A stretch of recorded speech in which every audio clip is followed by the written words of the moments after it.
यथार्थ लर्निंग के online platform पे आपका स्वागत है। आज हम लोग उत्तर प्रदेश की जनगणना के बारे में जानेंगे। और जनगणना से क्वेश्चन आरओ में भी, पुलिस में भी और हर एग्जाम में लगभग आते ही हैं, चाहे केंद्र का जनगणना हो या उत्तर प्रदेश का जनगणना हो। लेकिन आज हम लोग यूपी की जनगणना को ध्यान देंगे। केंद्र का भी किसी दिन हो जाएगा, किसी दिन के अगले वीडियो में। देखिए, उत्तर प्रदेश की जनगणना 2011, चूंकि जनगणना के बारे में आप जानते होंगे कि 10 साल पे जनगणना रिपोर्ट आता है और 2011 में लास्ट आया है। और 2011 के बाद अब 21 में आ जाना चाहिए था, लेकिन अभी तक आया नहीं। कोविड आ गया था बीच में और उसके बाद भी अभी नहीं हो पाया। आने वाले समय में हो जाए, लेकिन जब भी आएगा 2021 के रिपोर्ट के ही साथ आएगा कि 2021, चूंकि 10 साल पे ये होता है। 1872 में यह पहली बार हुआ था, लॉर्ड मेयो के शासनकाल में। और उसके बाद 81 में हुआ, 1881 में लॉर्ड रिपन के समय शासनकाल में। यानी अगर स्वतंत्र भारत का पूछा जाए तो ये 7वां है। और ओवरऑल 1881 से नियमित जनगणना चला है, उस हिसाब से ये 15वां जनगणना रिपोर्ट है। दूसरी चीज है, जनगणना ये अभी ही नहीं होता है, ये पहले के काल में भी हुआ है। कौटिल्य के समय में भी हुआ है, मुगल काल में भी हुआ है, मुगल काल में भी, आइनक अकबरी में भी इसकी मतलब उस सेशन में भी हुआ है।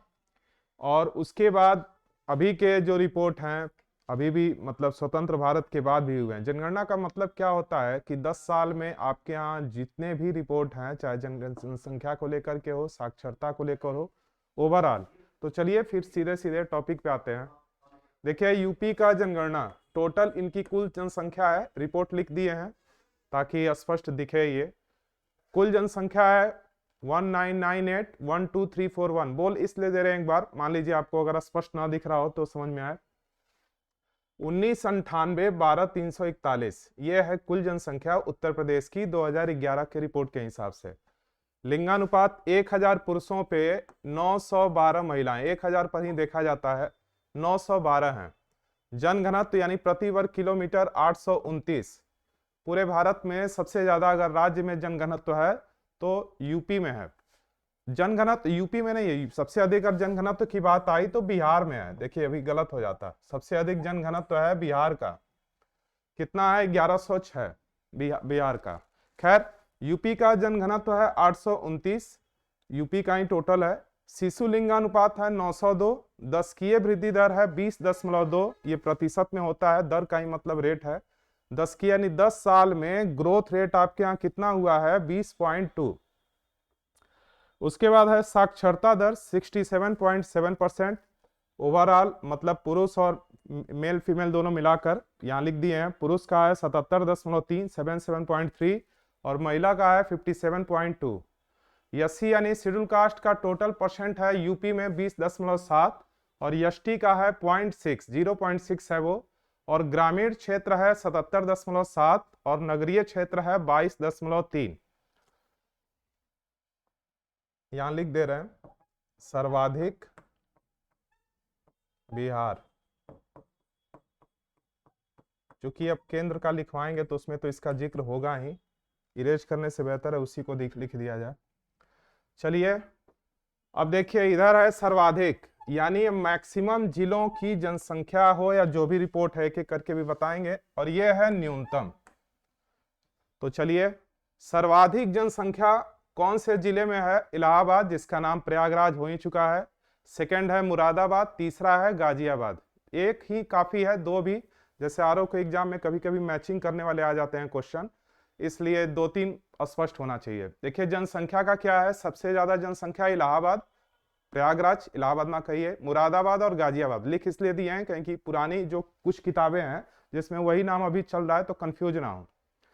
लिंगानुपात जौनपुर में है 1024 1024। सेकेंड नंबर पे है आजमगढ़ 1019, यानी 1000 पुरुषों पे 1024 महिलाएं हैं, जो कि अच्छा रिपोर्ट है महिलाओं के नजरिए से या वैसे भी, जबकि बाकी में कम है। अभी केवल मैक्सिमम ये देखा जा रहा है, ये वाला चीज जो है न्यूनतम। तो जैसे जनसंख्या का हो गया और लिंगानुपात, वैसे ही न्यूनतम में देख लीजिए। सबसे कम जनसंख्या है महोबा में, फिर है चित्रकूट में और फिर है हमीरपुर में। और लिंगानुपात की बात की जाए तो सबसे कम है गौतम बुद्ध नगर। देखिए, जो गौतम बुद्ध नगर इतना मतलब ये डेवलप एरिया है, और यहाँ भी महिलाओं का संख्या कम है, तो यह दिखाता है कि ये सेक्स रेशियो, जैसे ओवरऑल आप देखेंगे हरियाणा में भी उसका लिंगानुपात कम है, 879 ही है, जो कि कम है। खैर, गौतम बुद्ध नगर का है 851, पढ़े लिखे लोग में भी ये चीजें देखने को मिलती हैं। हमीरपुर है 861। खैर, जनघनत्व सर्वाधिक जनघनत्व है गाजियाबाद 3971, मतलब सर्वाधिक जनसंख्या वाला जिला है गाजियाबाद 3971। सेकेंड नंबर पे है वाराणसी 2395। और न्यूनतम की बात की जाए तो सबसे कम है ये जनघनत्व आपका, मतलब प्रति वर्ग किलोमीटर लोग, ललितपुर में है 242, सोनभद्र में है 270 और हमीरपुर में है 275। साक्षरता में देखा जाए तो साक्षरता एजुकेशन रेट क्या है, तो गौतम बुद्ध नगर, ये 60 में लिख दिए हैं, गौतम बुद्ध नगर 80.12, एक साथ नहीं, 80.12 है ये। और कानपुर नगर है 79.65।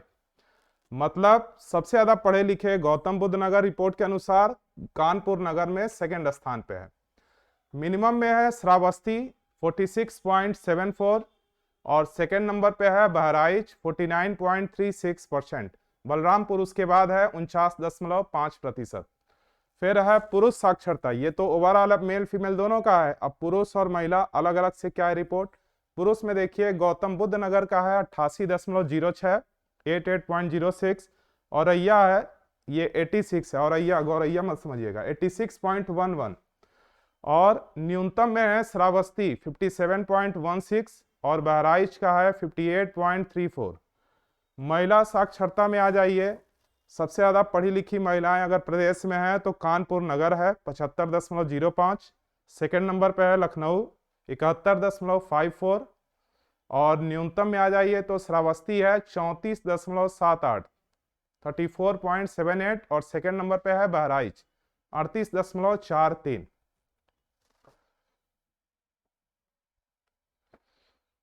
एससी शेड्यूल कास्ट अनुसूचित जाति सबसे ज्यादा है कौशाम्बी में है 34.72%। सेकेंड नंबर पे है सीतापुर 32.26। न्यूनतम की बात करें तो सबसे कम है बागपत में 11.44, बरेली में है 12.53 और बलरामपुर में है 12.90।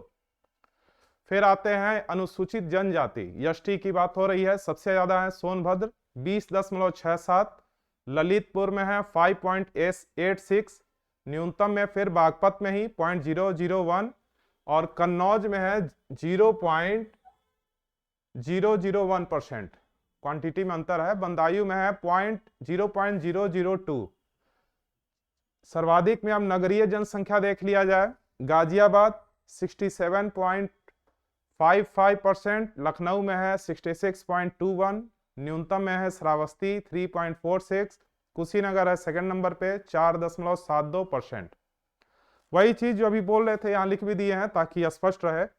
प्राचीन काल वाली बात बोले ही है, मुगल काल में अबुल फजल कृत आईने अकबरी में भी इसकी बात कही गई है, यानी कि यह जनगणना अभी नहीं होता है, पहले भी इस पर काम हुआ है। आधुनिक प्रणाली की सबसे पहले जनगणना लॉर्ड मेयो, ये लॉर्ड है, के शासनकाल में 1872 में, 81 में लॉर्ड रिपन के शासनकाल में नियमित रूप से हुआ है। यानी अगर 2011 की जनगणना की बात करें, सेंसस की बात करें, तो भारत की 15वीं और स्वतंत्र भारत की 7वीं रिपोर्ट है। इसके बाद एक लाइन और यह भी हो गया है कि ये 10 साल पे होता है, पता ही है, ये 2011 का रिपोर्ट है। अब तक आप लोग रट गए होंगे पूरी तरह से। और 10 वर्ष पे निकाला जाता है। केंद्र इसकी जिम्मेदारी लेती है, राज्य सरकार इसकी जिम्मेदारी नहीं लेती, दायित्व पूरी तरह से। और हाल ही में एक रिपोर्ट आया था, ये एक चीज यहाँ भी ये भी लिख दिया गया है, भारत की जनसंख्या, चूंकि अगले सेंसस में भारत की तो बात की ही जाएगी, फिर भी यहाँ लिख दिया है टोटल जनसंख्या 121,0569,573, 1,21,05,69,573। एक हाल ही में क्यूएनओ रिपोर्ट आया था, विश्व में पहले स्थान पे भारत को रखा गया, जिसमें बोला गया था कि 142.86 करोड़, यानी 142 करोड़ 86 लाख विश्व में सबसे अधिक जनसंख्या अगर किसी का है तो भारत का है। सेकंड नंबर पे रखा गया था चीन को 142.57 करोड़ लगभग में। देखिए ये रिपोर्ट कई जगह होता क्या है कि कभी कभी राजनेता या कुछ किताबें, एक इस जब 2011 की रिपोर्ट आई थी तो एक अनंतिम रिपोर्ट आया था, मतलब फाइनल होने से पहले भी एक रिपोर्ट आया था। तो कुछ किताबों में क्या होता है, वो रिपोर्ट भी मतलब आता रहता है, कभी कभी नेताओं को या फिर किसी मीडिया के माध्यम से, कभी कभी पेपर में भी एक एवरेज रिपोर्ट दे देता है कि 1 अरब 40 करोड़, 1 अरब 30 करोड़, 1 अरब 35 करोड़। तो ऐसे रिपोर्ट से आप बचें। 2011 की जो असल में रिपोर्ट आई है जनगणना की, सेंसस, एग्जाम में उसी को रिकॉर्ड करें, उसी को बेस बनाकर एग्जाम में पूछा जाता है और वही सही भी है। ऐसे तो बोला जाता है ओवरऑल में कई रिपोर्ट आ जाएंगे अलग अलग, तो भ्रमित ना हो। वैसे ये 10 साल पुराना, बार बार कह रहे हैं, ये बहुत पुराना रिपोर्ट है। इसके बारे में आप पहले भी जान ही रहे होंगे कि 2011 से अब आप आ गए हैं 24 में, और आप क्या देख रहे हैं इसमें कि लिंगानुपात आ रहा है, साक्षरता दर आ रहा है, दशकीय वृद्धि दर, ताकि ओवरऑल आपके राज्य का या फिर भारत का आपको यह पता चल सके कि हमारे इस कितना ग्रोथ हो रहा है, इससे भी एक आइडिया पता चलता है ओवरऑल। हाल ही में एक रिपोर्ट आया, बिहार में एक जातिगत जनगणना रिपोर्ट अभी कुछ दिन पहले हुआ, जो पहला ऐसा राज्य है। ऐसे अभी वो चीजें पेंडिंग में ही है, लेकिन चर्चा में एक आया बिहार में, और उसने इस पर काम किया। होना भी चाहिए या नहीं होना चाहिए, इस पर बाद में चर्चा होगा। आप इस 2011 की जनगणना को पढ़ लीजिए और इसको रट लीजिए, क्योंकि एग्जाम अब नजदीकी है। ठीक है।